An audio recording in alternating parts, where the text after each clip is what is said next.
Okay. So before I ask the court for what I'd like to ask the court to do, can I have my client address the court? Absolutely. Thank you, Your Honor. All right.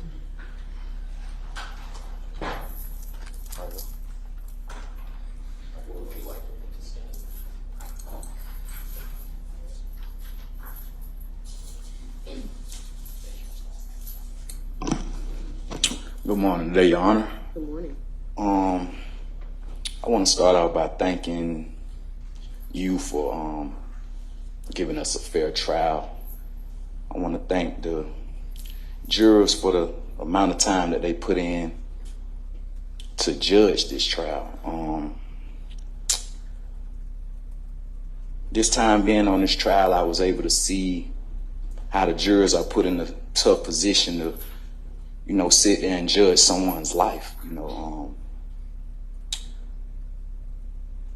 and, it's a hard decision, and I felt like they made the wrong judgment.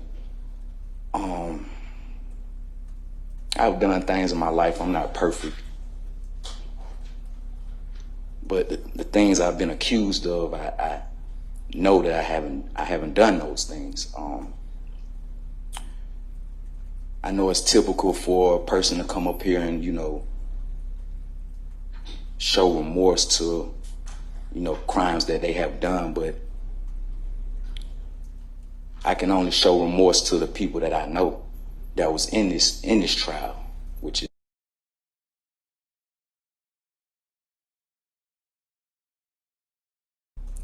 not remorse on behalf of like I did anything to them, because if you know me, and people who really know me know that I wouldn't force anybody to do anything.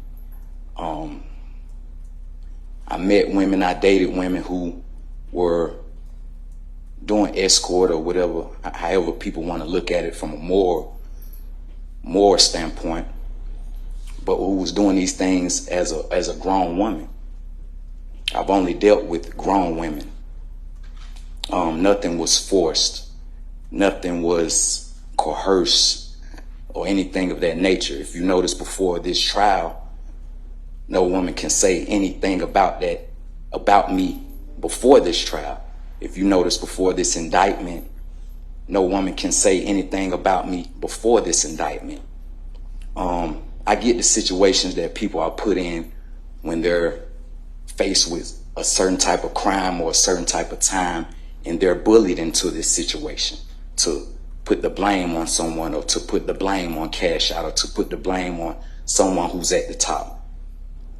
That's why I didn't really fault them for their decision. I didn't fault them for making her decision during a proffer. She just had a child. Mind you, she was just on video call with me while being incarcerated. I don't fault her for doing the things she did with her proffer, because mind you, she was facing a certain amount of time handling her probation in different cases that she's on.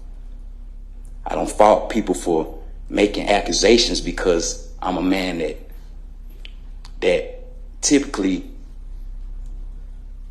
let women leave on their own behalf. Never held them in prison or held them in slavery or said, you can't leave me, or you can't do this. Every woman you seen come on this stand showed you that they left and came back willingly on their own. What I mean by that, they left on their own and they came back willingly on their own. During this trial, I was able to see, how valuable life is, and how valuable the people that you hang around, or the people that you even date, or the people that you even know, how valuable it is to judge their character. Sometimes I let people stay around who I knew was going to affect a situation that I had going on. So I don't, and for the people who came to this trial that I never met a day in my life, never had any contact with them, never had a text message with them, never had an interaction with them, don't even know where most of these stories came from, it's baffling. Never forced a woman to commit a sexual act I've been traveling all around the world from here to Dubai, and you would never hear a woman say that I forced them to do anything sexual or commit a rape with anybody. I don't hang around people that do things of that nature. I feel like, and somebody asked me this the other day. It was like, every time I see your head high and you always smiling, because when you have that confidence, it takes me back to the Bible. When you have that confidence and you know you can be falsely accused of things. Jesus was falsely accused. A lot of the prophets were falsely accused. You don't have that emotion like you've done something. You know, so if you see me with my head high, or if you see me smiling, it's because I know at the end of the day, through Jesus Christ, the Most High will always give you the actual judgment. So I really thank you for providing us a fair trial. Just me getting to know you during trial, I was like, you know, she's just the judge. But when you sit 12 people in that panel and you know, have them, you know, judge our lives and, you know, put them in a position to judge our lives, you know, it takes you back to, once again, the Bible, when people had to judge these prophets' lives. And I say, if you know me, you actually know me. There's plenty of people that know me in this world. There's plenty of people that know me in this jail. There's plenty of people that know me where I'm from. Like I say, once again, I'm not perfect. I come from certain areas. I come from, you know, certain environments. I come from doing things in my past life before the music. But I'm here to tell you that if you sat in this trial and you paid attention to this trial, before these dates, no woman could ever say I done those things to them. Before these dates, you can go on my Instagram and see these women enjoying themselves, having their own things, living their own life. Before these dates, I can say you had these women that never had anything to say about me. Before this indictment, before the RICO, you had these women actually talking to me while I was incarcerated. I've been incarcerated for 4 years, and these women are interacting with me. These women who took the stand and supposedly scared of me, or monsters, or I'm a monster, or took these proffers. This wasn't the case before they was indicted.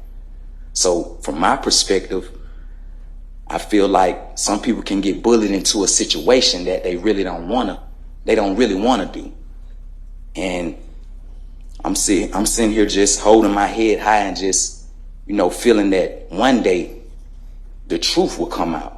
One day the truth will come out on my situation. One day the truth will come out on this rape allegation, that these things never happened. And when you see a person get up on that stand and put their hand on the Bible and swear to tell the truth, the whole truth, and nothing but the truth, that means you have to be perfect like you're Jesus. You have to be perfect on that stand. You can't show a flaw.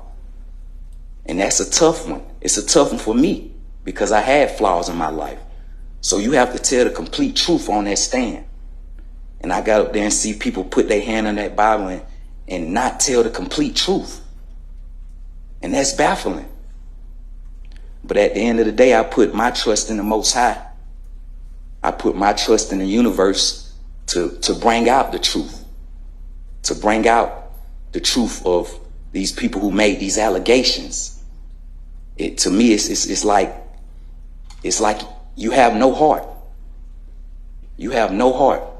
And I know people want me to stay in line or walk a toe, but when you speaking something truthfully and you speaking from the heart, and you know that this is not your character, something must be said. And I just wanted to address the court and give my perspective on the things that I felt during this trial, and the judgment that I felt that the jurors gave us was not the correct judgment. And it will show. Thank you.